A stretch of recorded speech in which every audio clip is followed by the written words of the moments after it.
we're back at the second half of the Fake Analyst Dream Team. What's up, God, to a non-believer? It's in the building. I got my boy Mike. Yes, sir. Yes, we are finally back. It's been a minute. I am your host, Dariel. And like I just said, I got my boy Mike with me. Sir. The second half of the Fake Analyst Dream Team. Yes. You heard? Whoop, whoop. It's been a minute, bro. Too long. It's been a minute, dog. Van Exel jersey. Oh, yeah. If you know, you know. With the champion logo, it's a classic stitch. Always gotta go champion. Van Respect the Exel, vintage. Lakers. Shout out Steph and Santi from LA if you guys are watching or listening. Shout out.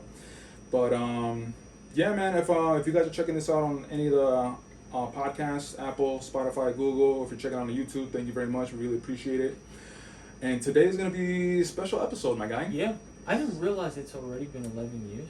It's fucking insane, bro. No, bro. Time fucking. Look at that. flies. Look at that. Look at that. And all encompassing, yo. Come on. Time fucking flies. Yeah, man. So by the title of this episode, you guys can be well aware that we're going to be talking about the joint album that Ye and Hove dropped in 2011. 2011. We're talking about Watch the Throne.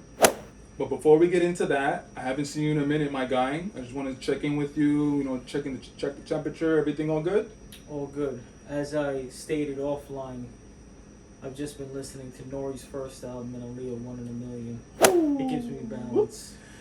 You never go wrong with those albums. Yo, real quick, small little tangent. You're talking about Aaliyah 1 in a Million. Yeah. What about Aaliyah age ain't nothing but a number? Okay. I know. We can go on this tangent. I know why. It's conflicting. Yeah. It's an amazing song. But We know who wrote it. We know Mr. the Robert situation. it's a fucking shame, bro. Hold on. So Time Flies podcast. I have a confession. Because I'm able to separate the art from the artist, I can still fuck with some of that old R. Kelly, man. I just completely distance myself from the. It's hard though, bro. Pause. It's hard for that specific thing. It's very hard for me to separate the art and artist. It is. Like Ye, I'm like, I don't give a fuck. I'm good. I'm chilling. But with R. Kelly, I'm like, I feel it. I'm like, I don't know if I should be listening to this. It's tough. It feels dirty. It feels dirty. Feels dirty, daddy. And it's so fucking good though, that man. first album is it's hit after hit. It's that quintessential '90s R&B sound. I mean, it's the shame is that he's one of the best writers in music history. Like fucking shame, bro. And he was the architect of a lot of like our favorite R&B from that era. That's it's a fact. really, really crazy. That's a fact. And but you still bumping it. I'm still bumping it, but don't touch kids, you fucking freak. I don't know what Big to tell facts, big facts. All right, so now Sick. moving away from Robert Kelly, Yeah. my guy. How are the girls? How's everything? The little girls. Do you see the transition? I don't know how I feel about the transition. My bad. Little girls are good. Fuck, my bad, son. I'm so sorry, dog. I'm so sorry. I didn't put two and two together, dog. But nah, I'm good. sorry. All good, thank God. Everything's all good, healthy, No R. all Kellys, that. Yeah. No R. Kellys. No R. Please, no R. Kellys, Kellys. yeah. Please. God forbid. And what about you? Yeah. I'm maintaining, as always. Maintaining. Mental health is straight. Mental health is straight. Work is alright. Work is alright. I'm just checking on Hanging my boy, in. yo. Well, You I know, appreciate I'm it. just making sure that you're good How because about yourself? we haven't seen each other or spoken in a little bit. I'm alright, man. I'm alright. Just I just finished putting out the Cuddy pods. Go check them out. Yeah, Cuddy for sure. will be ranked Cuddy's albums with my guy Rainer and Jeff. Shout out. Been chilling. I was talking to you offline. My family and we ended up getting a dog. Yes. We rescued a dog. Beautiful dog. Shout out my dog Lucas. Shout out Lucas. In the cage. From 1 to 10. Facts. He's upstairs sleeping right now. But yeah, today is literally when we're recording this. It's been a month since we had him, and as honestly, that's what I've been doing for the past month. I've been taking care of him, feeding him, all that stuff. Yeah, man. So it's been fun. There's moments where it's been super rough. Yeah, but all in all, he's definitely helping me out mentally and just physically getting me moving and shit. Yeah, absolutely, man. No, it's good. The companionship, man's best friend, bro. Big facts. I've always wanted the dog too, but my parents just never did it. I don't know why. Yeah. But yeah, it was like the perfect time. So So I think we did the good mental health check-in. Mental health check-in. Time Flies podcast. All good? All good. You ready to get into the shits? Let's get to the shits. Let's get to the shits because you were the only person I needed to get to the shits with about this particular topic. That's it. Boom. You're the only person I wanted to get to. So, again, we are talking about Watch the Throne 2011, the joint album between formerly known as Kanye West and JayZ. The day we're recording, it's a couple or a few days after the 3 days shy, right? Correct. 3 days shy of literally the anniversary, the 11-year anniversary when this album dropped. Before we get into the shits, before we break down track by track, what I wanted to ask you was just what are your memories about this album? Like hearing that it's coming out. Right, okay. You know what I'm saying? Just like just some just a little tidbit. Okay. Well, I can never give tidbits. Any question like this turns into at least 90 seconds of an explanation. So I'll try to be as short as possible. Naturally, as a hip hop fan, you're excited. We grew up in the Kanye era. I was always a Jay fan.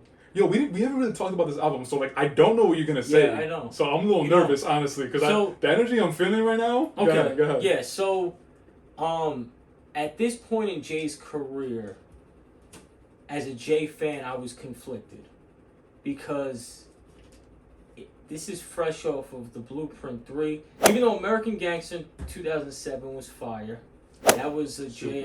It was like the new version of Reasonable Doubt almost. But Blueprint 3 came out.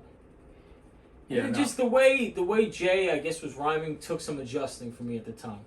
It wasn't his greatest. It wasn't his best product. So I didn't know how to feel, although I was like, listen, at the end of the day, we're getting a joint album with guys who are documented as making magic, the Blueprint. No, the fucking GOAT. Preceding the Blueprint. Actually, the God, because Cuddy's the GOAT. Right. Sorry. The God. That's a relationship drama right there. But, so, you take it at face value. I'm excited. And we'll delve into this deeper. It wasn't what you necessarily thought it was going to be, as far as what do you mean? The production. You get your glimpses of, like in my head, it was gonna be an album of Otis. Yeah, I think right? I know what you're saying. With the soul sample, right. Jay. Right. It sounds so soulful, don't you agree? Like very like Blueprint-esque soundtrack. And that's not what you got. I didn't know what the hell I was getting myself into. Yeah, I knew what I was expecting, but I didn't know what I was getting myself into. Because the only thing that we had to go off of before the album dropped, I think, was Ham. Which was completely, like, it wasn't even close to indicative of anything. 100%. And then, in Paris, I don't want to say the word, but in Paris, that came out after the album dropped. That's a whole story in and of itself. Yeah, we'll get to that. But that song dropped after the album dropped. Yeah. Wasn't there another one that dropped before the album? Oh, Otis. Otis dropped, but That's My Bitch. That came out before. Did that leak before? Maybe, but I guess it wasn't. I was just in the internet streets heavy at that time. Maybe come out chopped up with empty verse holes, like verse slots in it. So I know I'm 100,000% sure about Ham because I remember when Flex premiered it. And I didn't like 30, that record. 30 bombs. We'll get into it. We'll get into the shits, bro. My cousin Anthony was. Anthony, shout out! What up, boy? He is a South and New York hybrid. Yeah. Lived up here, particularly Queens, New York. Spent a lot of time in Florida, in Miami. Get the money? Long time, no cash. Hey. And so, I mean, now he's in Colorado, but so when he saw something like how he saw Jay and Kanye exploiting the word ham, which is long-term South terminology, South slang. I didn't even know that. He was all in. He was like, no. He wasn't. He was already not really feeling Jay at that time. Like he had. Really? But and I just didn't like the record. But Really? We'll digress. Okay. There's a few things I didn't like about this album. Jesus fucking Christ. Yeah, like, I just thought about it literally in this second. We never really talked about this album. Yeah. But we're going to talk today, And motherfucker. fuck, man, I don't like the energy they come with right now. I don't like the energy. All right. Did you get your shit off as far as, like, your memories? The prequel. Well, no, there's a lot. The thing is, we're going to have to, when we go track by track, there's a lot of memories associated with this album. But as far as going in, yeah, I definitely, that's how I remember that time period. Like, not knowing how to feel. Hoping for the best, but not knowing how to feel. Yeah, I was just like, I didn't know what the hell was going to happen. I just knew that it's Ye. Kanye was coming off of Beautiful Dark Twisted Fantasy, which is the album one is of the fucking best amazing, albums. bro. Fucking Alright, let's get into the shits, bro. So we got the first track. We got No Church in a While featuring the fucking beautiful voice of Frank Ocean. And Frank Ocean, and I think this guy gets forgotten that he's on the song, The Dream. Yes. Dream is on the wrote song. it, I believe. Correct. He did write it, and he co-written, and I'm not sure about co-produced, but Mike Dean co-produced this fucking track. As always. And the way Frank starts off, human beings in the mob, what's a mob to a king? The drum, like, this is such... What's a king to a god to a non-believer? Boy. You don't believe in anything. Boy. The way he starts off that shit, boy? No, listen. Talk to me. For this very moment, with No Church in the Wild, all doubt was removed when I first heard it. Because from the hook, you're seeing the whole picture, No Church in the Wild, what's a god to a non-believer? Jay comes in, does his fucking thing on it. Ye does this. It's just, I mean... Ye? Do you remember how he comes on the track? Coke on a black skin made it stripe like a zebra. I call that This is no slander. Who helped him with that verse?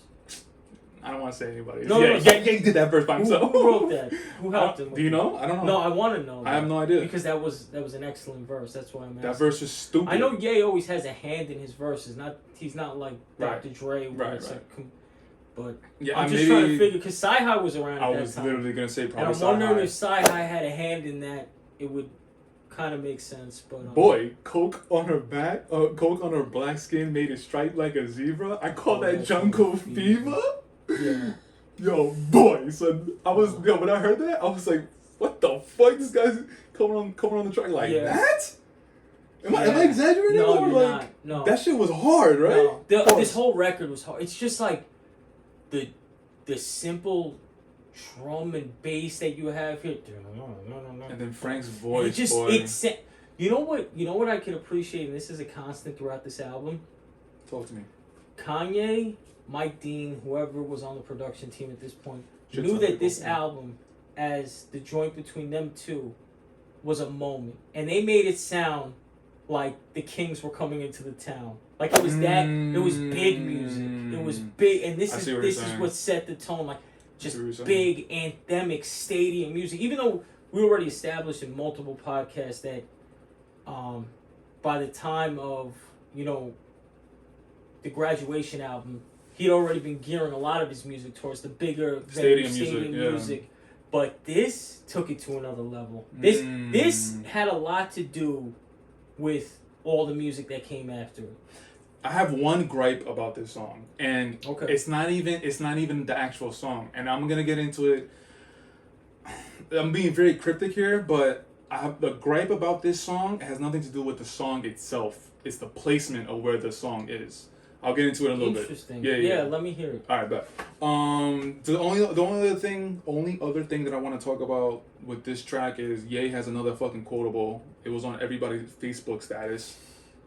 Do you know it? Can you guess what it is? I thought of one from Otis. I can't think of. This is the one that's sunglasses and Advil. Yeah. Last night was mad real. Everybody had that as a Facebook status, dog. It almost made me not want to listen to this song as great as it was. But geez, every jerk off had that as their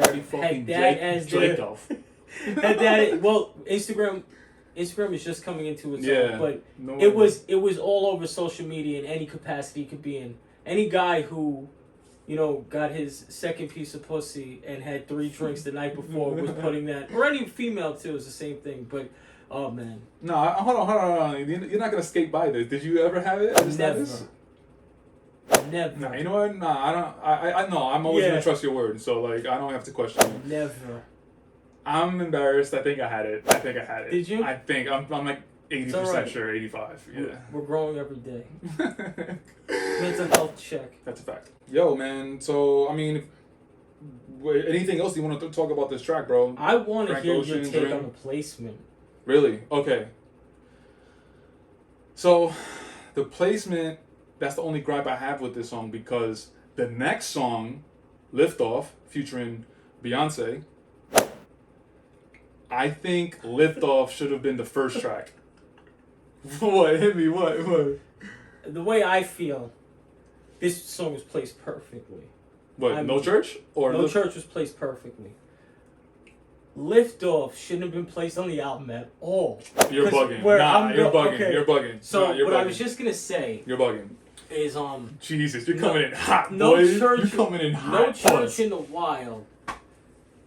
Set it off to the point that I was like, oh nah, this is gonna be some shit. I heard all the doubt that was lost with No Church in the Wild was quickly restored a track later. I haven't heard anything you said since this track should not have been on the album. Yeah, no, it shouldn't have been. Are you serious? Tell me, what's up? Why? You know how I'm thoroughly surprised. Like, I just naturally rejected this song from the time I heard it. I didn't think it fit the album. I just didn't enjoy it. There's no crazy. big, I can't intellectualize it at all. It goes to the primitive sense of what you like and don't like, and this record just... What, is the sound? It's the sonic of it. I don't like the verses. I don't like... It didn't hit for me. I'll be honest, I had, That's crazy. I didn't like a lot of Beyonce and Jay collabs for a long time. I'm going to erase that from the pod. I mean, no, I'm playing. I think, I'm right with you, though. I'm with you.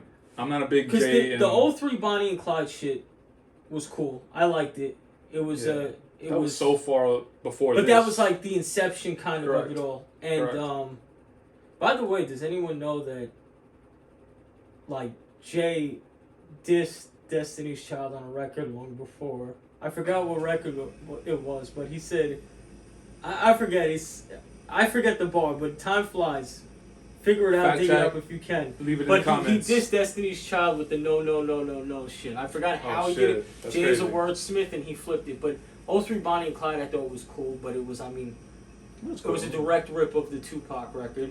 It was, I guess, cool how they flipped it, but I didn't like a lot of their collabs. Honestly, I want to say up until... I think I know what you're about to say. What? No, go ahead. No, just a couple of years ago. With when what? They came with Ape Shit.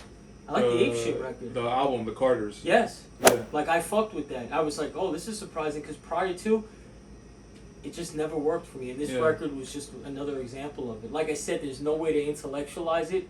I can't say, I wish Jay coupled his verse like this, or I wish Jay did. I just didn't like the fucking song. And if it went No Church in the Wild to Paris, I would have been fine.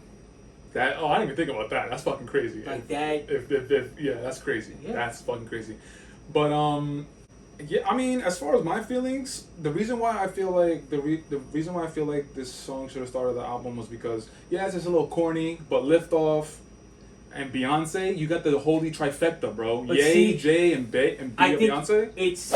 It's too predictable for Kanye. I get what you're saying. And I always go back to the point of how he purposely did not put Blood on the Leaves as the intro on Yeezus because he knew that would make the most sense. There's like this artistic contrarian in Ye where he would never let something like that happen. Also the reason why I think it should have been first because contrary to you, I like the song. Yeah. And B's going crazy. To me, I think B's going crazy. Her fucking, you can take it to the moon, take it to the stars. I think she's going crazy. And she sounds beautiful on that shit. It just, to me, it fits actually. Mm-hmm. And again, the holy trifecta, like, come on. To start off the album, so that's why. I feel you. So, go ahead. Always respect the opinion. Big facts. Likewise. Big a little tidbit. So Pharrell, Mike Dean, they have producing credits on this one. But you know whose name pops up in the credits? Bruno Mars. Writer? I'm assuming writer, co-written. I don't think produced. I think co-written. He was doing his thing at this time. At that time, yeah, 2010, 2011, he was going. He's always doing his thing, Yeah, but that's a talented motherfucker. when I saw that, I was like, that's interesting. That's I want to know interesting. more about that. Big facts. Yo, if anybody knows, leave it in the comments and shout out your boys. You feel me? For real. Yeah, man. Honestly, that's kind of the only thing that I have about this album. I thought it should have been first. I would have liked to see it be first. I wouldn't be mad at it. I understand why he started off with No Church in a While. That shit is epic. But they could have put it on the deluxe. You know how they were doing. That's crazy. You know how I they were. didn't know you were gonna say that. You know how bro. they were doing with from like 2010 to 2013, big on the deluxe, where they just re-released the album with 3 extra tracks that like were on the cutting room floor. Everyone was doing it. That's what they're doing now. Where yeah, it's not as prevalent as it was then. It was like I know a couple of artists just did it, but all the big guys were doing it. Kendrick, Drake did it with the Nothing Was the Same. I don't know if Cole.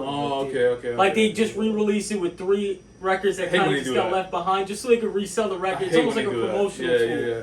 But the music scene nowadays, they were re-releasing the album in deluxe, but it was like during the pandemic, the height of the pandemic, because obviously they needed to make money. They needed something. So my bad, my mistake. It's not now. It's like a couple years ago. Yeah.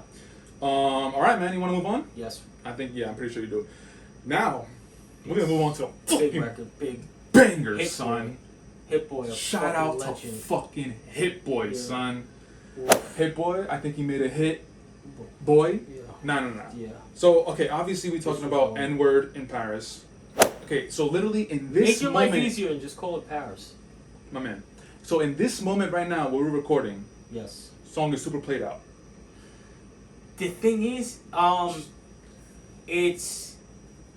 Go ahead, hit me with your thoughts. To me, it's played out. It's an environmental thing. If we're just Mm-hmm. sitting here, we're not gonna put Paris on just to like bump. But if you're out somewhere in an environment with people, I see what you're saying. possibly alcohol, possibly drugs, stay away from fentanyl. Facts. Stay away from drugs, kids. Hit the books. But the record still hits. It still hits in those environments. Now, as far as like if I'm hearing it in the car, or just in my headphones, it's not gonna happen.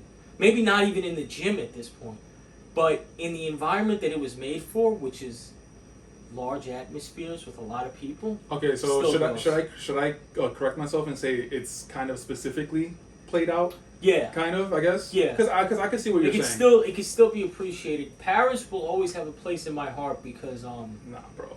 Because Now, it was I was heavy in the nightlife. This was a big record.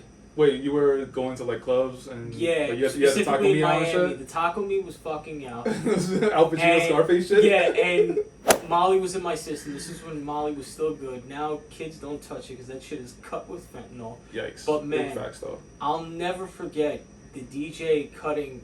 First, I don't want to go into a drug tangent here. but the way these things work is like it's all a chemical trigger. We're not condoning drugs, but we're this just is talking. just experience yes, and what exactly. these songs and what these albums bring us back to. So, did I hear of Miami in there? You were in Miami? No. Yeah. So talk to me. I was in Miami, and I always liked the record. But this is when I understood the record, and it I see what you're different. saying. Like, I see what you're saying. So we're online. We've all consumed some drugs at this time, as I said, Somali. First, Party Up by DMX comes on, which does something for you. Yeah. But then this record comes on, and I swear. What'd you do? I thought I saw a unicorn. I thought I saw a rainbow, but my whole world opened up. Yeah. Whoa, so hot. Whoa. Boy. I get chills just thinking about it. And for that reason alone, Paris will never die. Facts. And not to mention, Hit Boy kind of made his bones off of this record and just continued on to be one of the most consistent producers, like real producers, not beat makers of our time. Thank God for Hit Boy. Facts. He's just fucking incredible. And he really Facts. brought my boy Nas back to music. Hit Boy, we need more hits, boy. But yeah. So didn't Drake is the one who's responsible some shit like for that. all that Yeah. shit. Something.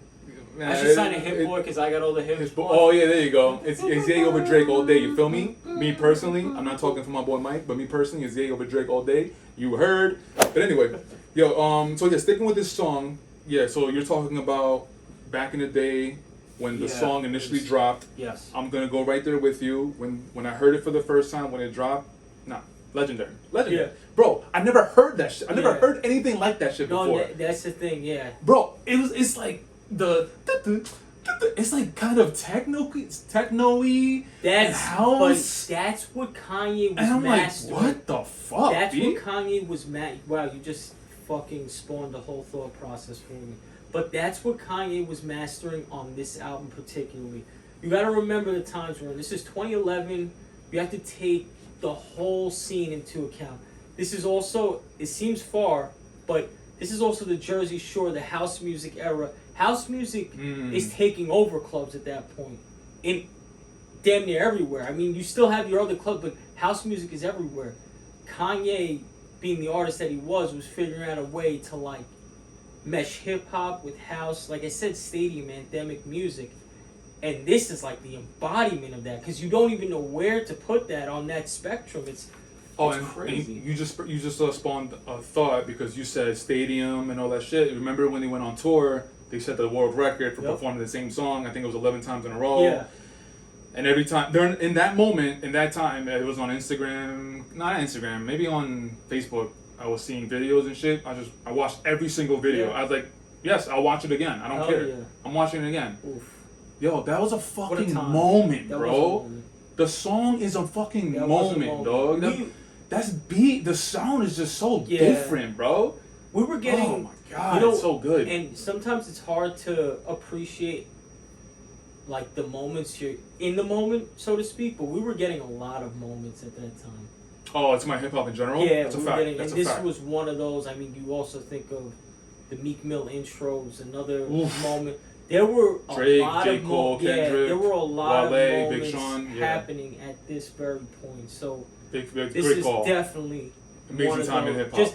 And that's what I mean. It's like if you hear this even to this day in the right environment, you know that it's gonna do something for you. Yeah, the fucking Saturday night at the Roxbury, just hell yeah. Oh my boy, son. Hit Boy again. Yeah. Fucking legend, fucking Salud. This is one of the best hip hop songs ever created. Super legend. And maybe last thought before we move on from this is like it's kind of putting the party pooper or whatever, but like the relationship between Hit Boy and Ye, it's like it wasn't really great. Ye fucked up. Yeah. Like, they seem to have gotten it back. I know there was some discussion behind that Easy record with The Game and Ye and Hit Boy. They both co-produced that record.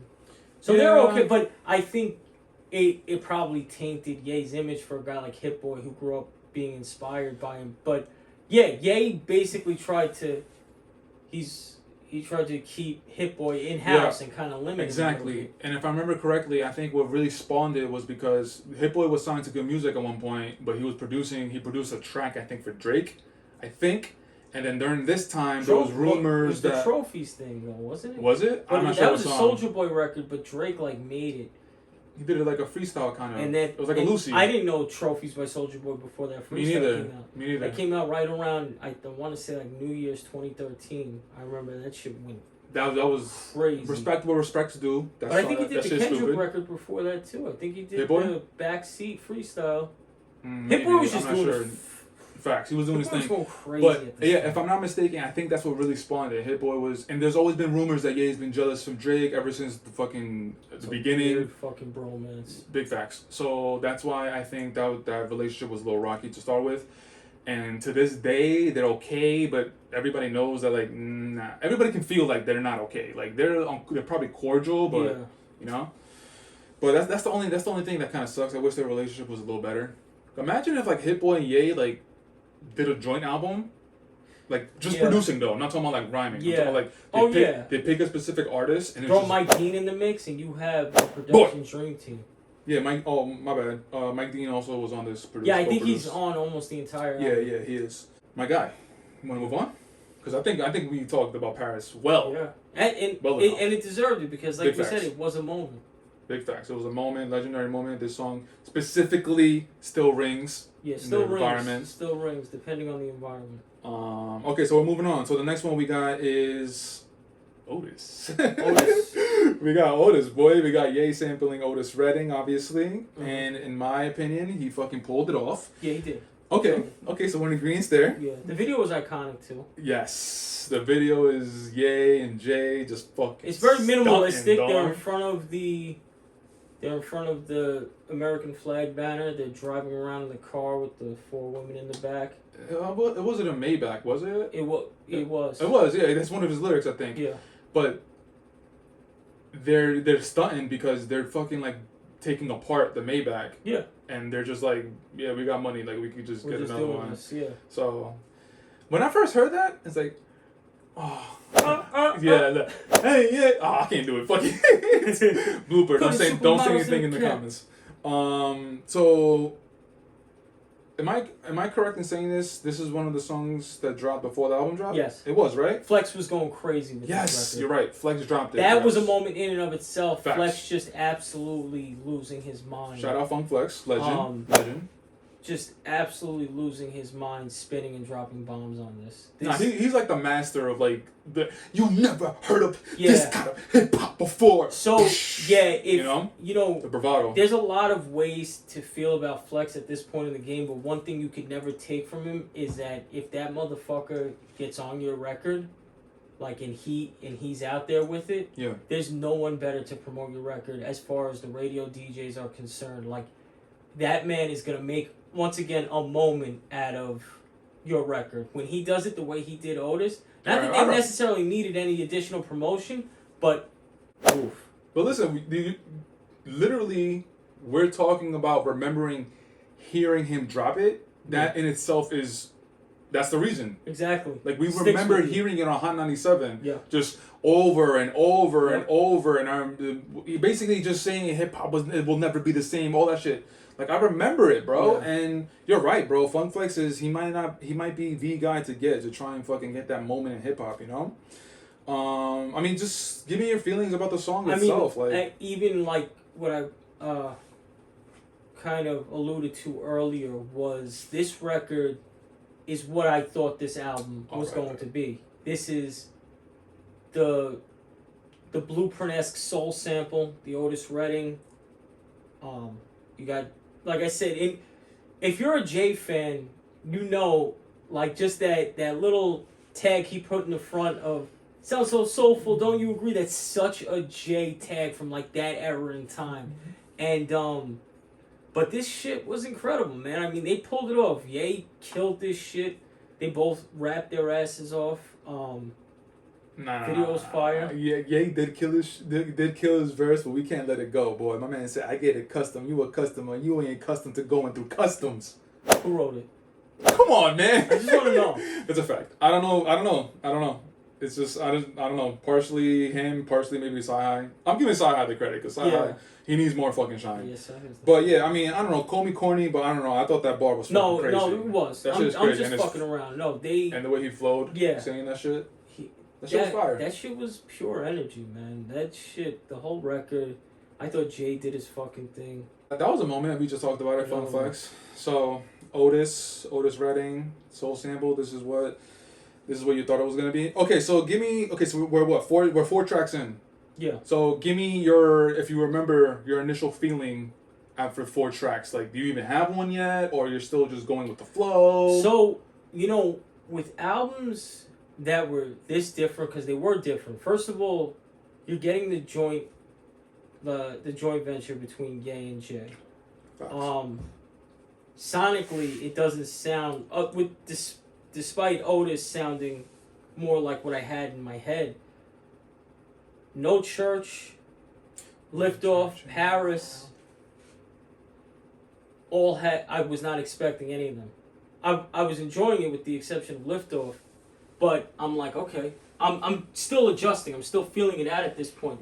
I don't know if I'm gonna love this album. I don't know if I'm gonna be indifferent. I know I'm not gonna not like this album at this point. I can't say that, but I'm still adjusting because I'm still taking it in. Gotcha. There's a lot, like with the real artists. There's a lot to take in. They're dense from a production standpoint, just a lyrical standpoint, all just arrangement. It was interesting. It was different. So at this point, I'm still adjusting to the record. Okay. All right, that's fair. As far as me, I'm kind of in the same boat. I know I'm not going to not as far as like you're it. concerned, Whatever. It's 4 for 4. Correct. Yeah. Correct. Yeah. So I knew there's no way that I'm not gonna like this album. Yeah. Feel me? Okay. So the next song after that we got Gotta Have It, which I'm really interested to hear your thoughts on it. Fire. Me personally, I'll get my shit out of the way because I want to hear what you say. Me personally, the song is cool, it's good, but it's kind of like, it's not a letdown, 100% not a letdown.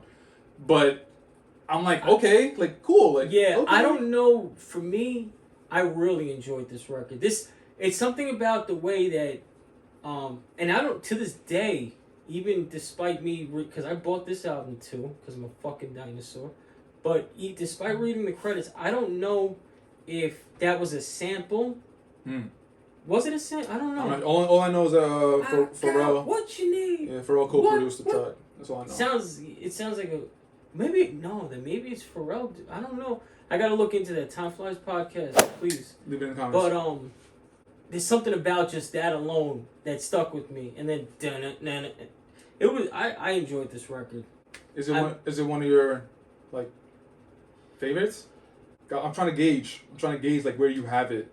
It's in my top 5 record. Maybe the number 5 record for me on this. Yeah. Mouthing the words. Yeah. Okay. I really enjoyed this record. Okay. I wish I had more to say, bro. Yeah, but honestly, this song is just like, yeah, it's cool. It's not a letdown, but like, if I replay this album, this is definitely not one of the 1, 2, 3, 4, one of the first 1, 2, 3, 4 tracks that I'm playing. Feel me? Hello, mother. Yeah. I mean, he's cool. He's good. Hello, mother. Yeah, it's cool the way he comes on the track, pause, but it's just not. It's just like. Yeah. You feel what I'm saying though? No, I get. But this goes back. I just can't find the words for some reason. Because this goes back to my point about Liftoff. It's music at the end of the day, and sometimes it's just that primitive. You can't intellectualize everything. We try to intellectualize everything. It's so crazy, fucking podcast. So but crazy. sometimes you can't. It's art. You look at a picture and sometimes you're like, I like that. Why do you like it? I don't fucking know. I just like it. I like that picture. I don't know why I like it, but I like it. Just for the sake of a podcast, you try to develop words around it, but sometimes there are none. They're just, Respect, boy. That's why I got you on the pod, dog. That's why I got you on the pod. You heard? All right, so I'll move it up to you. Do you have anything else you want to share about this song? No, you want to move on? I'm good. I liked it. Okay. All right, now the next song is one of my favorites, New Day. Yes, me too. Meaning the RZA Connect. Yup, there it is. Boy, RZA. Using that classic legend, ad-lib. So this record, first of all... Talk to me. Independent of the RZA and JayZ joining forces, I enjoyed it because it was just a good fucking record. Boy. Jay talking about coming into, fatherhood, which I don't think he wasn't a father just yet, but Blue he was Ivy, speaking, I don't even think it was maybe a year later. Yeah, something like that. But just I like the topic matter. I like where they were going. This is that grown man rap, so to speak. What does Charlemagne call it? Contemporary hip hop. It's that. The beat is smooth, Stupid. fire, Yeah. and for someone like me where I constantly reference that era of hip hop, you fiend for the day where you see certain collaborations that you didn't see at that time, because what you may not know if you didn't study that era or even grow up with that music, that was such an insanely competitive era amongst the guys like the Nas and the Jay, the Wu-Tang, that you didn't get a lot of collaborations between these guys. Facts. We were kind of shorted on that end. Even though we got great product from all of them individually, you wanted to hear, Jay and Havoc. You wanted to hear Jay and RZA. You wanted to hear more Nas and RZA. Big E. You know, you would have loved to hear these things, but you didn't get it because they were all competing at each other, throwing subliminal joints at each other. Fucking point, And my guy. here we have it. Jay and the RZA connect, and he's acknowledging it with the Raekwon ad-lib, me and the RZA connect. Me and the RZA connect. So, boy. man, this was a moment for me, personal moment. This wasn't like a moment in hip-hop for everyone. No, I think this was a moment for me because... I think you could say it's a moment in hip-hop, though, because we never heard Jay... I hope it was, because I hope there's enough people that appreciate the art form to realize what we were getting here, because not only are you getting RZA and JayZ, but you're getting a good record too. Facts. That is the perfect marriage. Facts. You're getting one of the best records on this album, in my opinion. This might be my top. Pause. I'm not gonna say that, but no, I was gonna say that this track is tied for my favorite with another track. We'll get into it, but this is tied. Okay. But yeah, man, no, this song is beautiful, bro. Me and the RZA connect. The beat is smooth. Yeah. And you know what stands out to me about this song is the way Jay comes on the track. Pause. Sorry, Junior, I already ruined you because you ain't even alive. Paparazzi pursuing you. Yeah. Just the way he starts is like, oh, okay, we see. I know where he's going. He knew he was on a RZA track. Yeah, and he knew that beat was bringing something else. Talking about substance. He's talking about real shit. Yeah. He's talking. Ye and Jay are talking about like they already fucked up their kids because they know how they're gonna live. Yeah. With like everybody wanting to know what they're doing, all that shit. That shit is crazy, bro. A good record, man. It's insane, dog. Mm-hmm. Yes. It's insane. Sorry, Junior. I already ruined you because you ain't even alive and paparazzi pursuing you. Yeah. Jay went Every crazy, time I hear that song and when Jay comes on, I'm like, oof. Yeah. That's fire, son. And Jay went fucking bananas. It's awesome. Yeah, man. I mean, one of my favorites is tied with another track. The way Jay spits is fucking insane. This song, like, the moment I heard it, yeah, I loved it. Yeah, I loved it. And it's interesting because it's not one of those like braggadocious that's or why dope I like hip hop beats. Yeah. You were getting a bunch of stadium music prior, and then you get this. It's a little more mellow. Yeah. And then we gotta salute the legend RZA. RZA's a fucking legend, bro. It's insane. He's beyond legendary. It's insane. Quick question: Have you seen the fucking Wu-Tang Saga show on Hulu? I never seen it. How was it? I enjoyed it. I mean, so I always have a thing with it's like a gift and a curse because we obviously are friends before time flies. You know how into specifically that era of music, and at this point, anyone who's listened to this podcast knows how much. Yeah, I should know. So I studied that, so whenever it comes to these things, like I can be a bit of a snob. Like I don't think this happened that way, but I do enjoy it. I think the guy who plays Ghostface grew to really into that character. The guy who plays RZA hasn't really. Maybe this season coming up, but it doesn't really stick the way it does. But the dude who plays Raekwon's good. It's worth a watch for sure. Joey Badass was playing who? Method? No. So Joey Badass was not in these. He's coming into this season as Inspector Deck, I believe. Or I might be mixing something up because I know maybe he was on the last season, but I know. I can't say I know, but I'm like 80% sure he's coming in as Inspector Deck. I didn't know he was going back to the show because I remember season 1 he was in that show and he was portraying somebody, but he had to leave because he got that Power show. And I don't know. I never heard him coming back to the Wu-Tang show. I don't want to further mislead the listeners. So all right, it's all good. But basically, the show. You said that you enjoyed the show. Though. It's worth a watch. It's worth a watch. Yeah. I was always definitely like. No, it's worth a watch. It's good. Okay. All right, bet. And last thing we'll say about RZA. RZA's getting his Hollywood money. You know, he's been in mad. He's like making movies now and shit. He's just a creative guy. Yeah, big facts. Big facts. Underrated? Nah. No, RZA gets his respect. Nah, right? Yeah, RZA gets his respect. He does. All right, my man. I'm gonna leave it up to you. You want to move on, or you want to say anything else about? I'm good. I had to get that off my chest as far as the collaboration between Jay and RZA and what that meant. But yeah, other than that, I think for the last time, me and the RZA connect. All right. Next up, we got That's My Female Dog. That's my biatch. Okay, I mean, I'm interested to hear about your thoughts about this cool song. record. Simple, drum pattern. It's a cool record. It's nothing that particularly stood out to me. It's like it's there. It's a filler. It's not a bad record. But once again, I don't have much to say about it. I'm with you. They're just talking. It's just there. It's good. I don't. I think it's perfectly placed because it's right in the middle of the album, and sometimes you kind of throw things in the middle of the album that are enjoyable, maybe not so memorable.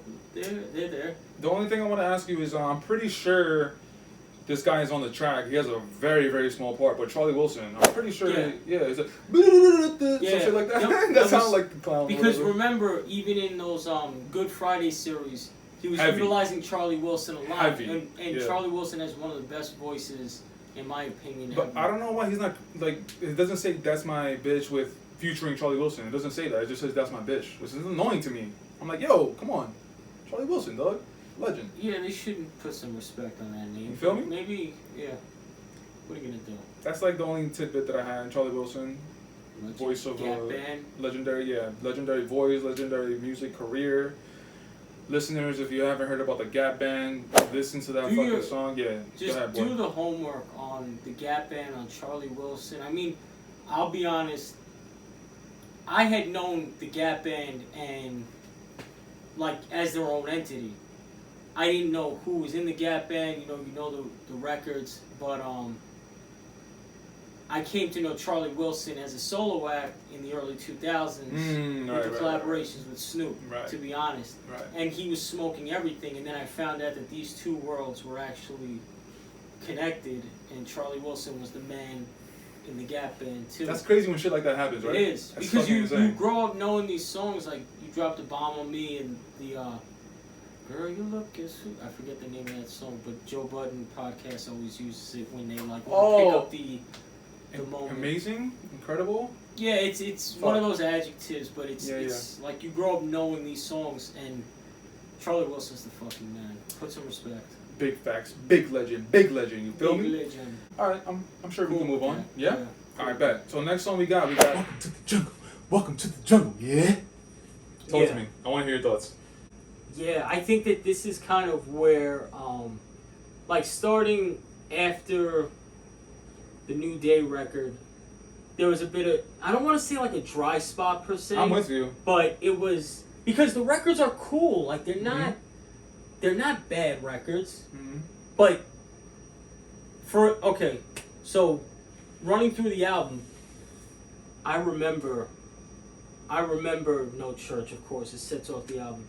You remember Otis, it's a single. You remember New Day because it's fucking incredible. Paris. I remember Lift Off because I didn't like it. But these records that kind of fall in that indifferent space, I'm like, oh shit, I forgot. I'm looking at, because it's been a decent amount of time since I listened to this album. I mean, I've listened to independent tracks, but listen through. Right. I'm like, oh shit, I forgot about That's My Bitch. I forgot about Welcome to the Jungle. I mean, it was okay, but nothing that stood out for me. Welcome to the Jungle. Does Swiss have a production credit on it? He does. He does, Swiss right? got a production credit on it. No, interesting tidbit. JayZ the only one that has a verse on it. Ye's not rapping. Yeah. I think Ye has some ad-libs, but he's not rapping. He's not rapping. He doesn't have a verse. I'm in the same boat as you, bro. And Jake goes kind of dark on this, I think, a little bit. Verses. It's just. It was okay. It was cool. I think that it was at this point in the album that yeah.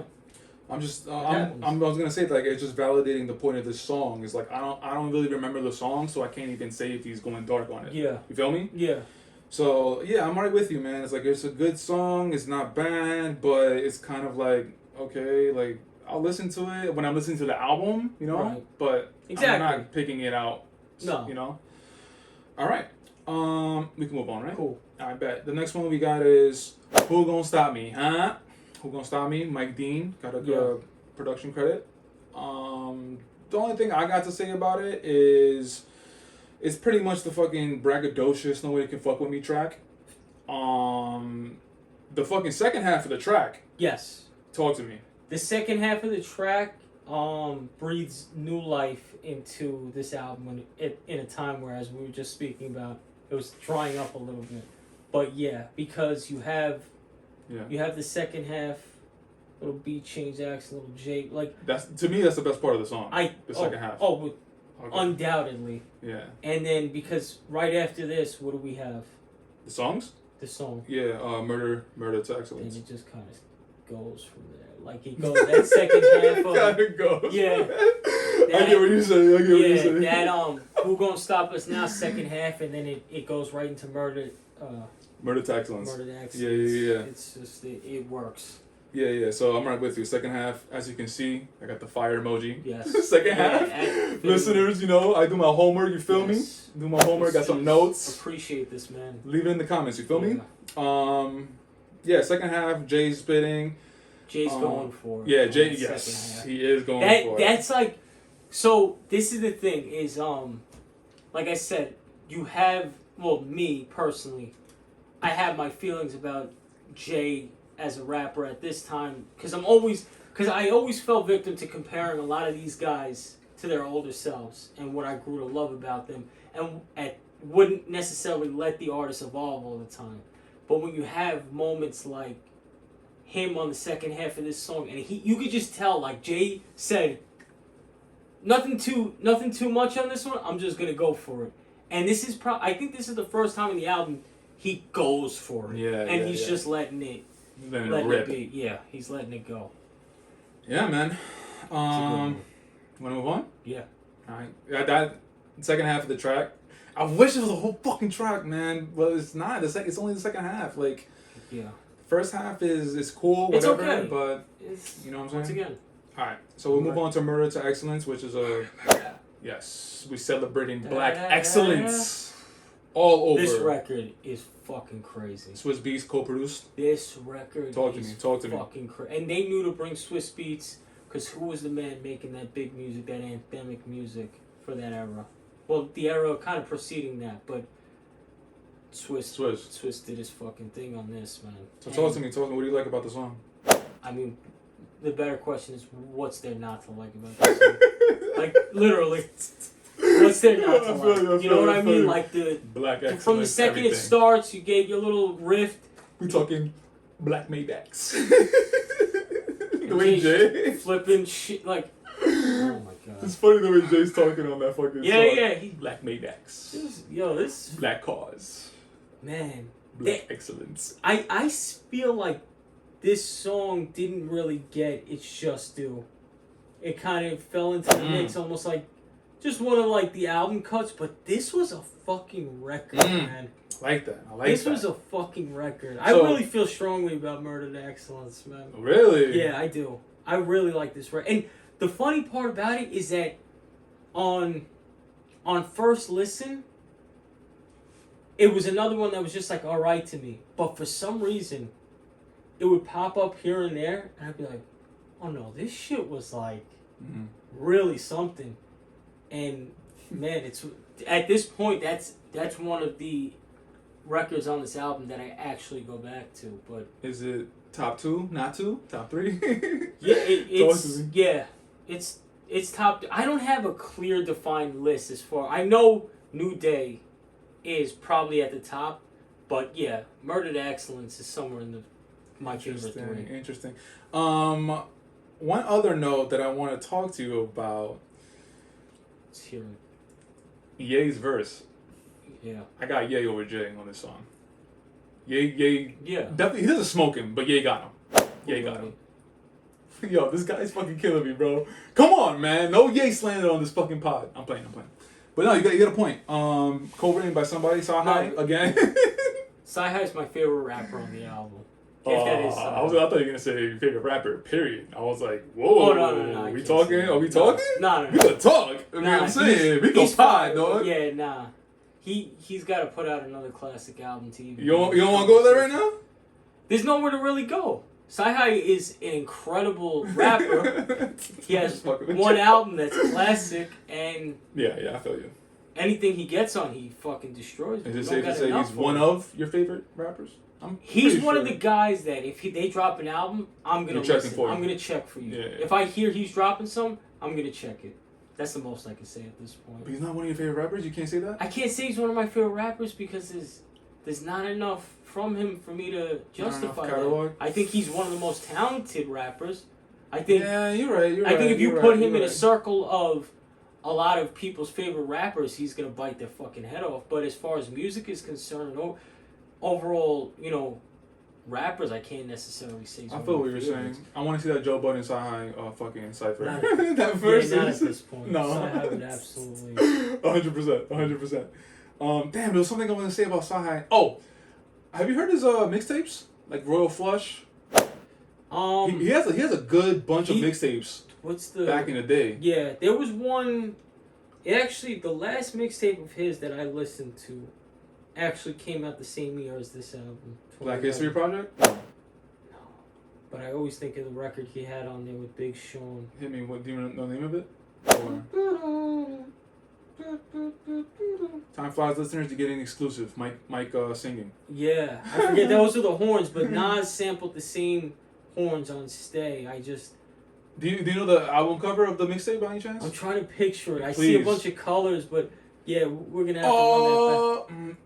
The Ivy League? No. He has a shit ton of mixtapes, bro. Yeah, he does, and I don't remember the name of this, but I remember that being a good project. So little Sci-Hi rant. So the way I found out about him, like, it was Dat Piff. Shout out Dat Piff, yo. Like it was the Royal Flush mixtape. I saw the artwork. I'm sorry to say, I know never judge a book by its cover, cliche, whatever. But with the artwork, I'm like, no, but the artwork will draw you in. Facts. So it drew me in. Boy. Yo. So that's how you found out about him? That's not. Yeah. See, I never heard of him prior. I literally only found out about him because of the Good Friday shit. I didn't know any of his own shit. I just saw this name, so I had the prints all over these records. And I heard him, and I remember at first his voice kind of threw me off a little bit, but he was rapping, and you know me, I always respect that. So yeah, Dat Piff, Royal Flush. Dat Piff, man. Yeah, Dat Piff is still alive and strong, but I mean I don't know about strong, but it's still going. Dat Piff has a lot to do with fucking my level of mixtape connoisseur and fucking man. Dat Piff, and giving legendary, just legend. It's a moment in hip hop. Yeah, for real. Facts. Yep. But yeah, man. If you have a chance, Royal Flush or Royal Flush 2, those two. He has a bunch of other mixtapes, but the first Royal Flush, he's going crazy, bro. That's when I was like, wow. I was like, yo, this guy can fucking rap. Facts. He's a monster. We can't talk about Sci-Hi and not talk about that verse he had on I'm So Appalled, Spalled, and Born on a Donald Trump. I think that's what put him on the map for a lot of people. Fuck this girl, April. Broke up with her in March. Oh, no. Yeah, some shit like, fuck! He was doing that same shit before the battle rappers were. That shit was crazy. Alright, we can move on. Let's go. Alright, bet. Next one after Myrtle to Excellence, next to Black Maybachs. We go into Made in America, where we get the return of Mr. Frank Ocean. Mike Dean co-produced. Gotta shout out Mike Dean. You want to talk to me about this track? Frank is floating on it. Frank is doing his thing. This record just was. I felt like, this record received the notoriety that Murder to Excellence should have, and. I get what you're saying. Not necessarily content wise, but this record wasn't it for me. But okay, wait, say that again? So in my opinion, like I was saying, where Murder to Excellence fell a little more under the radar than I was comfortable with. This record got a little more attention than I felt necessary. Yeah. That's just and my you wish that personal attention opinion. was towards I think no, it didn't do it for me. I mean, Jay created a fucking festival after this song. Yeah, because it's like, I guess, the symbolism behind it, and it's a deep track. Yeah, like I get it. I get it from the depth of it. I can approve, but once again, it goes back to Coretta. Yeah. I mean, it's a deep track, but it's cool. It's cool. I'm with you. Yeah. Frank is floating. It's cool. I'll listen to it when I listen to the album. Frank is underrated. Frank Ocean. See, okay, and this kind of correlates with the Sci-Hi point. It's hard to say a lot of these guys are underrated when they don't have the catalog. You can know that Frank has some though. But you can know that someone is immensely talented You can know that. You can know they could write their ass off. They can make good music. But to an extent, if you don't have the catalog or consistent output, and by consistent I don't mean today's standards, where it's like, no, every 6 months we're dropping an album. But, you know, it'd be nice to hear from you every 2 years at least. So, immensely talented. I can't say he deserves more credit. He goes into hiding after dropping quality projects. You're right. I'm just comparing him to Sci-Hi. Literally just Sci-Hi. He has a lot more than Sci-Hi. Oh yeah, no, I mean in the comparison of catalog, yeah, right. He does. But it's to that same point where these guys are fucking superior craftsmen in what they do. Yeah. But they're kind of just in the crevices. I think with Frank Ocean, it's more of like an artistic retreat. Super where Sci-Hi, I feel like there was business behind it. There were other things that were going on for Sci-Hi, but Frank is doing it right. Like when he drops, it's a moment. Yeah, it's always a moment. He makes sure that it's. I don't know why other artists don't try it. Yeah, I get it. We're in the age of like you have to be showing off what you're doing, especially with Instagram, Twitter, all that shit. But like it's gonna have a bigger impact. But you have to be Frank Ocean's caliber of artist to do that. Yeah. That's why, and it goes back to points that we brought up on like the Kendrick albums. He can come out every 5 years because he's that caliber of artist. People are gonna care. I mean, there's certain artists that is anyone gonna care if what's your man's name with the Tuesday shit? Hello, McConan? Is anyone gonna care if he like comes back? Is that gonna be a moment? Not really. He was like a guy that it was cool, but yeah, nobody. You bring up, you said Kendrick, yeah. And this segment is called the hating segment, so we're gonna get right into it. Remember what I tagged you on earlier today? Yeah. Yo, what the fuck, Spotify? yo, Jinx. Yo, I like you, bro. I follow your journalism, all that shit. What's up, bro? Come on, bro. Come on, man. Yeah. Like, give us a shout out, dog. Are you? Come on, bro. We started that ranking shit. Nobody was doing that shit on the internet. They were too pussy to do it. We went and the first one was Yay. Yeah, no, people. Come on now. No bullshit though. People did run from the ranking shit because there was because for people like us, we can do that because we have no skin in the game as far as political relationships. These guys couldn't rank shit because if they offended someone, a door is gonna close. Facts. But I don't know, man. It feels a little funny. No, I'm just fucking around. Wish. I'm just fucking around, right? Yo, what if one day I find out that like that they saw something on the internet and that sparked an idea? Bro, that shit will be crazy. Speaking of moments, that would be something. Right? That would be a moment. But yeah, that's my hating segment. We're gonna move on. Jinx, you still my guy. I'm still gonna follow what you do, but just not that show. You feel me? You heard? All right. After that song, we got Ooh, I Love You So. Yeah. But why I love you, I never I really know. Like this record. Let's talk about it. I really fucked with this record. Why I love you, Mr. Hudson. I mean, the record is incredible. And also, you're getting Spicy J. Mm-hmm. Jay, because Jay, no matter what, like, talk about what the production was, what he found a way to fit subliminal disses in his records. That's not a subliminal diss. That was a fucking diss, straight up. This was off the heels of the Beanie Siegels shit, Dame Dead. Like, there's a lot going on, and he's speaking to all of it, and it's a good J verse. Oh, it is. And it speaks in volumes. He's talking his shit. This is a good one. I tried to make y'all kings, but all y'all wanted to do was be soldiers. Yeah. Boy, he's talking his shit. He's talking to those Philly guys. Facts. What I also want to talk about. I want to talk about the fucking not the star of the track, but fucking Mr. Hudson. Severely underused by Ye, bro. Yeah. That's man. I hate to point it out, but Ye has some duds, bro. He has some duds. Tiana Taylor, he underused her. Yeah. Where? Mr. Hudson. Okay, I have a question that maybe you'll be able to answer. I'm not sure, but go ahead. Where did Mr. Hudson come from? No idea. And where did he go? Both. The answer to both the questions, I don't know. Because he was prominent in this era, and whenever prominent. Okay, prominent's a little strong, but he was around in this era. He was visible. I'm with you. He was visible in this era. with you. And He stood out whenever he around, popped up. But I don't know anything. I don't know if he was even in a lineup of people I could point him out. I don't know, bro. I don't know, and that's one of the duds that Ye has. Like, he has stuff that you could look and it's like, bro, you didn't really get all of Tiana Taylor. You didn't fulfill her potential. Fucking Mr. Hudson. And if I think long enough, I could think of someone else too, yeah, bro. I mean, there's Mr. Hudson kills it, dog. I mean, the relationship with Kid Cudi is another embodiment. There's a lot of Don't guys remind that me, bro. That shit breaks my heart, underutilized. dog. That shit breaks my heart.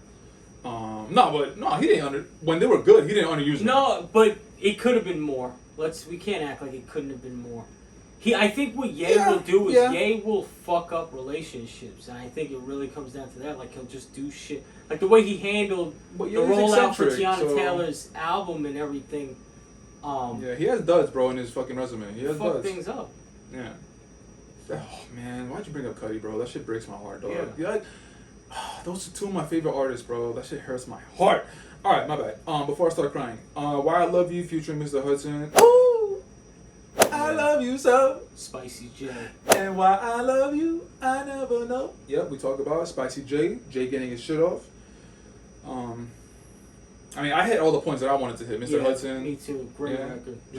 Jay talking to fucking Beans, Dame, everything. yeah. Oh wait, you said top 5, huh? Yeah, I'm with sure. you. I'm with you. All right, moving on. We got I'm the illest motherfucker alive. Yeah.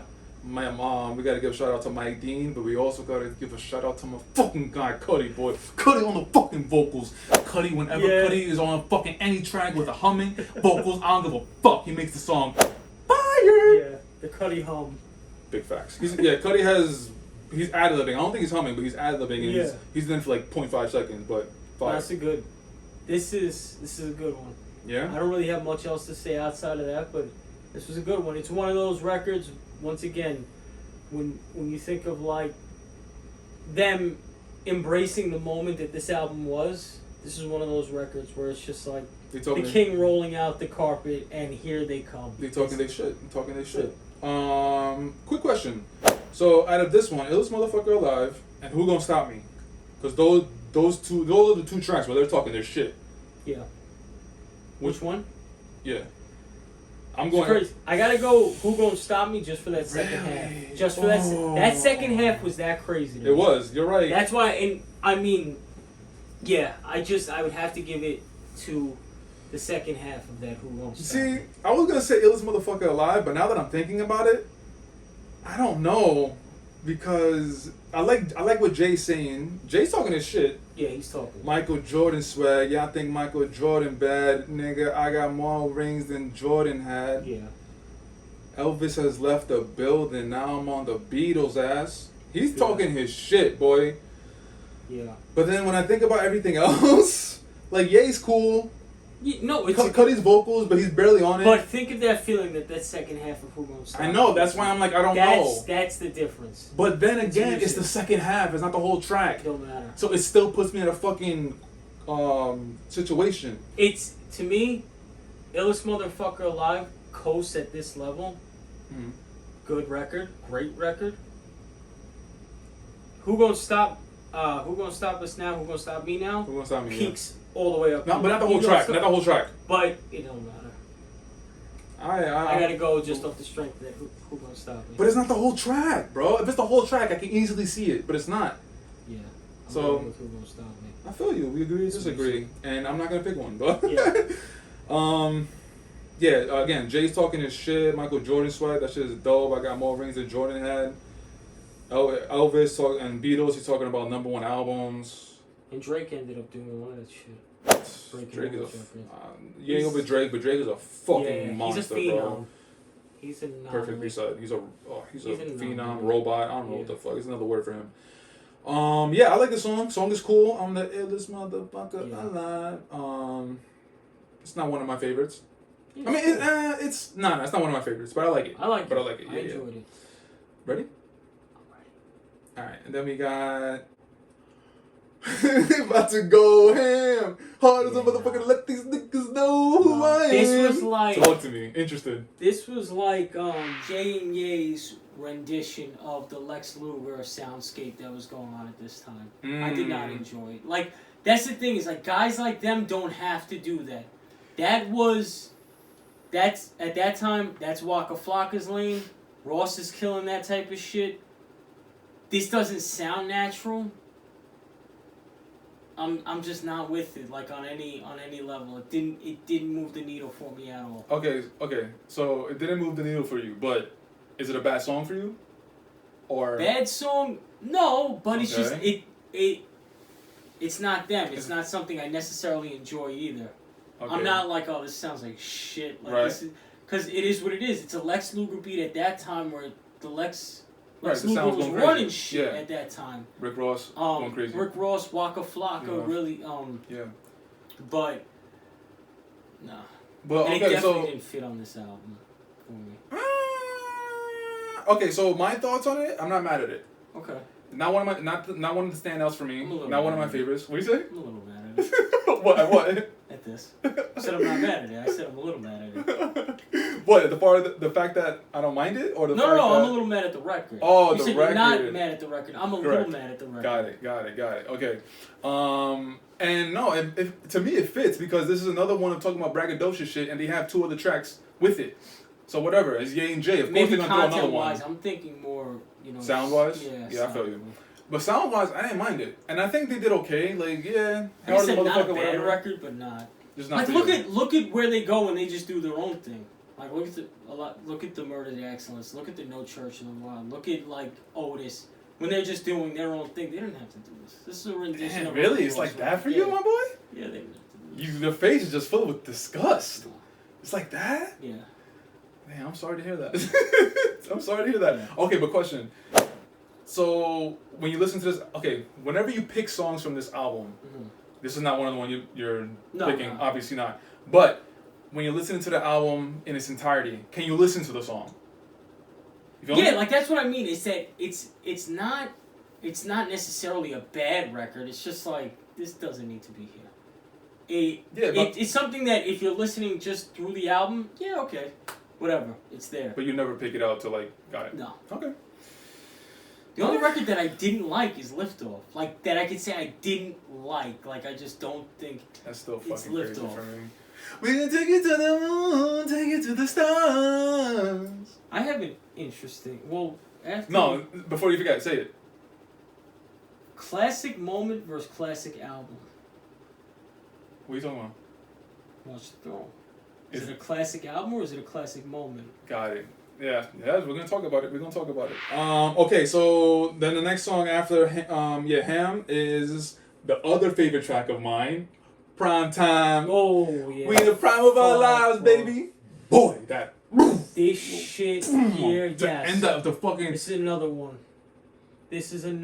To end the fucking track. To end the track, because I believe the Joy, which is after this song. That was a bonus. Correct. Because that was from the Good Friday. My man. Yeah. There you go. So Prime Time is the end of this album. Prime Time is fucking phenomenal. Stupid, bro. What a way to end this fucking album. That beat is stupid, dog. This shit goes crazy. Shit is crazy.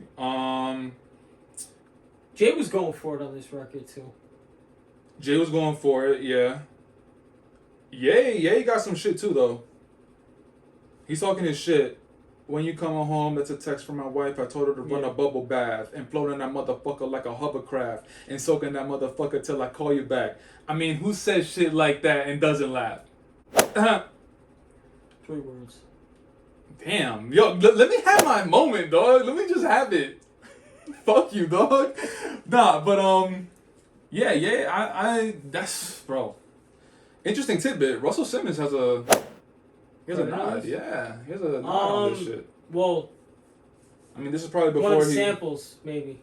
Oh. Def Jam, maybe an old Def Jam sample. Maybe that's why. I was gonna say, I think this was before he ran to fucking the island of Tahiti or some shit. He's been through a lot. I mean, Russell Simmons is a fucking legend. My God. Yeah, but like legend no one's really ever talking about it. They don't really talk about it anymore. Like his fucking problems and like his rape allegations and shit. Yeah, because I think that...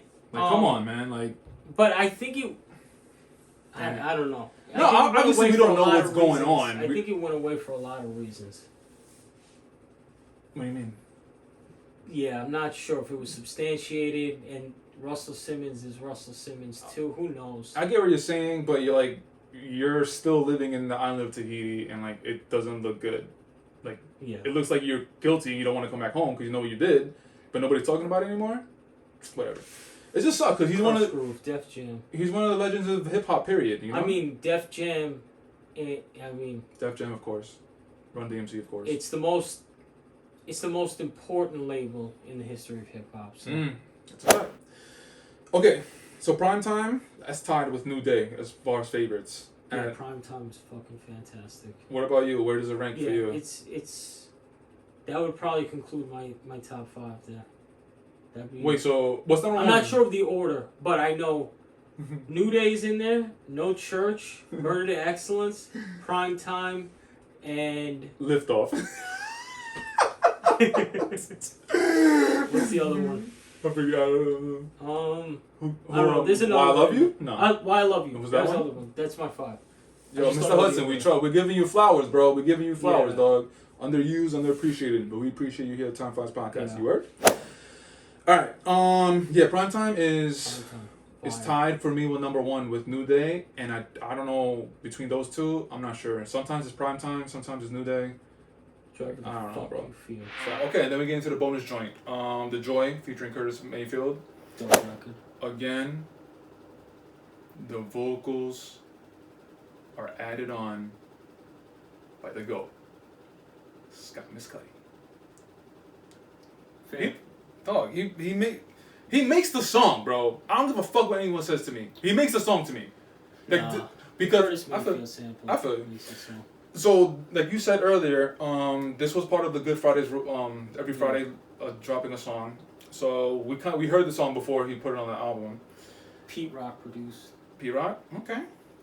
Pete Rock legend. I get what you're saying as far as Curtis Mayfield sample that made the song, but if I'm being honest with you, like when I was listening to the song when he dropped it on one of the Good Fridays, it was cool, but like the part I always get excited is when I hear Cuddy's vocals. Yeah. So. That's just me. The beauty of music. Facts. But tell me, what do you think? Fire. I think it's exactly kind of where it needed to be. I mean, if it would have... What Ye needs to really do, similar to what Drake did with the Care Package, just put those Good Friday songs on streaming. Because, in a synchronization with the rest of those Good Friday tracks, this would fall perfectly. On this album, as a bonus track, perfect. But man, if they had that Good Friday, bangers, they had Lord. They had the record with Lupe Fiasco. Child Rebel Soldier. That was supposed to be a thing too. Yeah, it was. It never happened. I don't know why. He has a song with Ryan Leslie. He has a song with Lloyd Banks. Oh, and obviously Christian Dior Denim Flow. And we also gotta talk about fucking... Fuck, I just had it! Looking for Trouble. There you go. J. Cole's fucking legendary. Bringing it back to Watch the Throne. Let's hear it. Let's bring it back to your question. Yeah. Classic moment? Or classic album. Love it. There is a distinction. Big facts. And since you asked it, you're gonna answer it first. It's a classic moment. Fuck! It's a classic moment. It's a great album with great records on it. I sound like this and I look like this because I don't want to admit it, but I think you're right. Yeah. I think you're right. Yeah, because, I mean, it, because you have to think about it. Think about the other classics in this era. You could think about My Beautiful Dark Twisted Fantasy. You think of Good Kid, Mad City. Like, there's albums that you just know when at least for me personally, I know when I'm hearing completely timeless music. As you were already saying, Paris is washed up to a lot of people. Maybe that, like I say, I stand by the fact that in the right environment, I think it still rings off. But like a lot of the moments of this album kind of drifted off. It's not like I think the moment of them two coming together for this album is what makes it like it's like I said, it's a classic moment. I don't know if it's a classic album. Yeah, I don't ever catch myself going back to the album. I can't, like, certain records come on, like I said, No Church or like Primetime, Murder to Excellence, but I don't ever see. Let me go lock into that Watch the Throne again. I know, I'm with you. When you know that there's other albums since then from both of these artists that you do that with. You do that with, like I said, even though Beautiful Dark Twisted was before it, you go back to that. For me personally, I go back to 444 from Jay. Like they're like this. It has its moment. It's got like, you know, it's big music. It's got some gym records on there. It's got some when you're out in the. It hurts my heart to hear it out loud. That is not a classic album. It hurts my heart. Okay, wait. Interesting question though. Question. Okay, so it's not a classic album,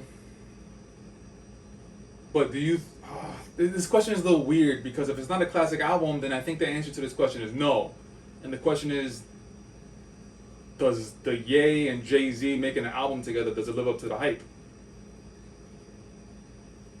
You feel me? Well. But you feel me? You feel you feel like it's a little like I get what you're saying, but the thing is that that's a nuanced question, and it's because what exactly is the hype? It all depends on your perception. Do you expect them to come together and make a classic? Do you expect them to come together and just make a big record? Like, because when you have moments as big as Paris, when you have but Paris didn't happen until the album dropped. But you have these moments on the album. It's tough to say. Maybe for some, let me stop being so fucking scatterbrained about this. For me personally, does it live up to the hype in the way that I perceive what it could potentially be? No. Because I have my own expectation. Mm-hmm. On a larger scale, I don't know. I think it's a subjective question. I think you would have to. Do you feel? I don't know. This is the thing: do you feel 100% satisfied with this album? I'm close. Okay. But the thing is, if it's not a classic album, then you can say that they didn't live up to the hype. Not necessarily. I don't know, man, because when people don't even look for classic albums, though. But this is during. But I'm talking about during that time. It was already you gotta understand. We look for that shit because we're those types of listeners. But there's dudes our age that aren't. I'm talking about the people that are in hip hop like us. Like we know what's going on in hip hop, and in that time, people are looking for classics. In that time, nobody wanted to give Drake that fucking nod that Take Care is a classic. Take Care is a fucking classic. In my book, it's the only classic. But that's what I'm saying. In that time, people were like they were trying to throw Drake into the classic conversation because Drake is taking over rap and shit. They would always say. So classic was a conversation. Right. So and. I don't know, bro. And that shit doesn't matter at all anymore, but that's a fact. It's a shame. That's a fact. But again, going back to Watch the Throne, if it's not a classic, then it doesn't live up to the hype. And to me personally, when you hear JayZ and Kanye West are making an album, I feel like everybody's thoughts are going to and are kind of validated in thinking, okay, we're getting a classic. Yeah, because the bar is set to that level. What if they worked on prior? They worked on the fucking Blueprint. They worked on all these records that. Lucifer, the music, the music that wasn't so celebrated by the two, like anytime they collabed, even if it was on a Kanye album, you think of the Diamonds remix, you walk into this and you're like, oh, okay. So, to answer your question, by our standards, by the Time Flies podcast standards, I guess it didn't live up to the hype. It was big. But I don't know, man, because like when I think about the album, and the tracks, you got Paris, you got No Church in the Wild, you got fucking But see, and that's the thing too, right? Is like those are the two bangers. But of the album. Here's the thing, and this is why I'm sure there are more people that would disagree with me on this than agree with me on it, because. It's all how you define classic, how you define timeless music. I mean, you see No Church in the Wild, you gotta have it on commercials. So this shit still lives. It still lives. It lives, and that's what I mean is that some people might define classic by it still lives though, right? For me, I define it for personal value, with personal value. Do I go back to this album? Do I like ever have the no? Like I just said in the beginning of this podcast, what have I been bumping for the majority of this summer? And Nori's album from 1998 and Aaliyah's Aaliyah. 1 in a Million from 1996. I've listened to both of these albums fucking 40 times in my life. And I think, and you know, there'll be times where I might distance myself from it, not purposely, naturally. And I'll think, damn, I gotta hear that shit. I gotta hear that band from TV. Facts. I gotta hear that I Love My Life. I gotta hear that, you know, Aaliyah shit. Okay, so personally to you, it's not a classic, but what about within the hip hop world? Take yourself out of it. Like I said, I think more people would say that this is a classic than not. No, but I'm looking for your opinion as far as the conversation, as far as Watch the Throne and the hip hop landscape. Take your personal feelings aside. It was important. You know what I'm saying? It's important. That's not classic.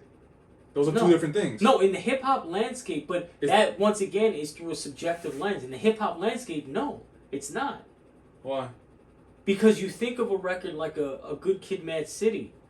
In the hip hop landscape, this is an undisputed classic. People know this is, and people knew it from jump. This is a special record. People knew this is a big record. But it's a special project. It's a special project. I get what you're saying. Yeah, you're right. It's It's just fuck, man. All right, man. So I want to wrap this up.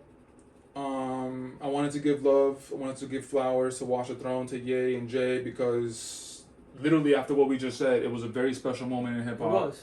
And a few days ago was the 11th anniversary. Yep. And again, I just felt like we needed to highlight it. Do you ever think we'll get a part 2? Because Ye, he's all over the place, but because he said there is, but again, you can't believe him because he says everything at all. I mean, he says everything all at once. You know what I'm saying? Something tells me we will. Mm. Everything in my body wants to say no, but I don't know why, something tells me we're going to get a sequel to that album. Insider information? Shit. I would. Fuck you, Jinx. Facts, Jinx. What the fuck? Nah. Yeah, I'll have to agree with you. Okay, so last question, and then we'll end this. Yeah. Okay, so you say yes. I say yes. Give me a time limit. Give me within the next. Like if I said 5 years, are you like definitely? Yeah. Okay. 3 years. Yeah. Oof. I think within the next 3 years. What about next year? Within the next year? 2 years? No, I'll say no. I'm comfortable saying between the 2 and 3 year mark. Between 2 and 3? Yeah. Interesting. It's interesting. Yeah. Because you never know with fucking Ye, man. You just never fucking know. And I was like a little underwhelmed with their collaboration on Donda.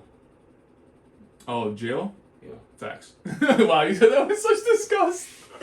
Yo, the way you say things sometimes, it's like, it's so subtle, but like you feel it. Yeah, it's so funny. So, it's so funny. I'm right with you. Jay's verse on Jill, please, stop. Come on. The baby smoked it. It's a shame the guy is really... When there's a track of Ye, Jay, and the baby, we should not be talking about the baby.